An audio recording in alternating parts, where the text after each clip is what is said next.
Les carences en fer ou en vitamines au cours de la grossesse, c'est un cas un petit peu particulier. D'abord parce que dans une grossesse, au cours d'une grossesse normale, qu'on ait une maladie inflammatoire ou pas, la fréquence de la carence martiale est très importante. C'est-à-dire que finalement, être enceinte, ça fait consommer davantage de fer. Donc il est évident que chez une patiente qui a une maladie inflammatoire, qui a déjà un peu plus de risque qu'une autre d'avoir une carence en fer, il va falloir surveiller de très près la carence en fer et la corriger également au cours d'une grossesse. Et puis il y a une deuxième circonstance un peu particulière, c'est que la carence en vitamine B9, dont je vous ai dit qu'elle était fréquente, ce fameux acide folique,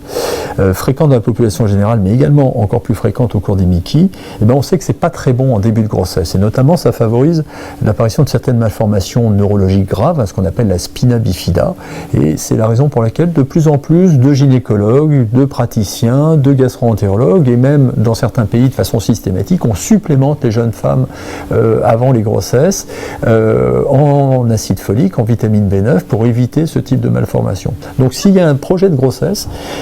c'est bien d'en parler à son praticien et éventuellement de corriger ou de donner de façon systématique de la vitamine B9, même avant de concevoir, parce que c'est dans les premières semaines après la conception que c'est le plus important d'avoir des taux de vitamine B9 normaux.